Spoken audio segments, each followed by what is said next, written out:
कश्मीर के एक दूर उफ्तादा एक छोटे से कस्बे में फराज और हमदान नाम के दो भाई रहते थे। फराज बड़ा भाई था जबकि हमदान छोटा था। वो दोनों अपनी शरारती तबीयत और एडवेंचर के शौक के लिए मशहूर थे।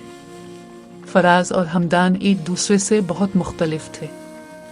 फराज बज़ाहिर एक पुरसुकून मगर जज्बाती लड़का था जो अपना वक्त बाजार से सौदा सलफ लाने और किताबें पढ़ने और पहेलियां हल करने में गुजारना पसंद करता था। दूसरी तरफ हमदान थोड़ा सुस्त मिजाज और वो बाहर की सैर करना पसंद करता था और नित नए खिलौने खरीदने में दिलचस्पी रखता था। ताहम अपने इख्तिलाफात के बावजूद दोनों भाई बेहतरीन दोस्त भी थे और हमेशा एक दूसरे के लिए खड़े भी रहे।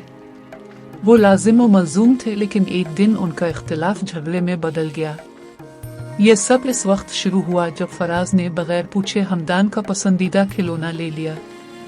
हमदान को गुस्सा आया जब उसे मालूम हुआ कि इसका कीमती सामान गायब है। इसने फराज पर लापरवाही का इल्जाम लगाते हुए इससे बहस व तकरार शुरू की।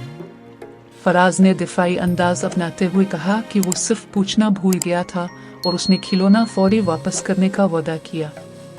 लेकिन मसला पुरअमन तरीके से हल होने के बजाय उनकी बहस में इजाफा हो गया। सख्त अल्फाज का तबादला हुआ। हर भाई को यकीन था कि वो सही है और दूसरा गलत। उन्होंने एक दूसरे के नुक्ता नजर को सुनने से ही इनकार कर दिया।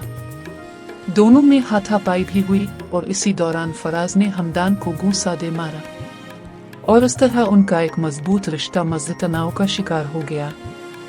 फराज और हमदान के दरमियान दरार बढ़ती गई।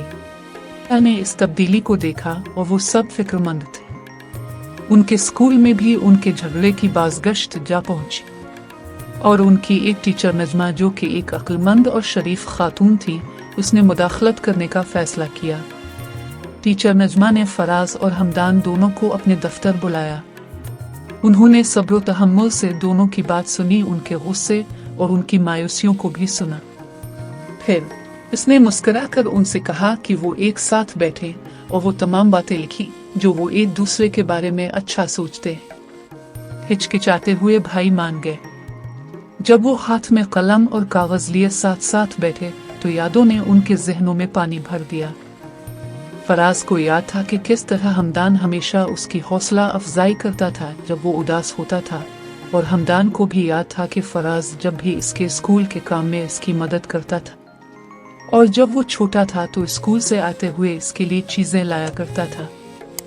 हर गुजरते मिनट के साथ इनकी तारीफों की फहरिस्त तवील होती गई।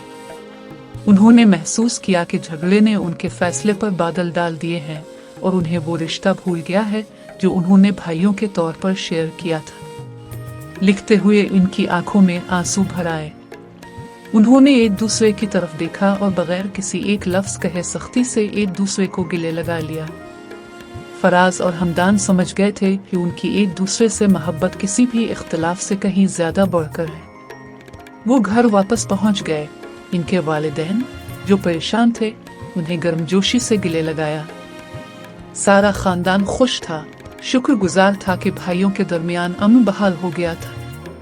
इस दिन से फराज और हमदान पहले से भी ज्यादा करीब हो गए। उन्होंने बातचीत, मुआफ़ी और इफ़हाम व तफ़हीम की अहमियत को सीखा।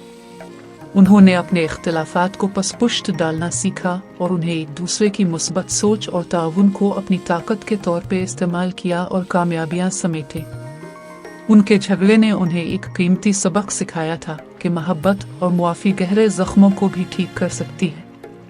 और इस तरह उनके गांव में फराज और हमदान मुफाहमत की ताकत की एक रोशन मिसाल बन गए, जो सबको याद दिलाते हैं कि खानदान एक कीमती तोहफा होता है जिसे कभी भी बिखरने नहीं देना चाहिए। इस सबक आमोज कहानी को देखने और सुनने और हमारे साथ रहने का बहुत शुक्रिया। गुजारिश है कि हमारी हौसला अफजाई के लिए इस चैनल को लाइक करें, सब्सक्राइब करें, बेल का बटन दबाएं और कमेंट्स में अपनी राय का इजहार करें।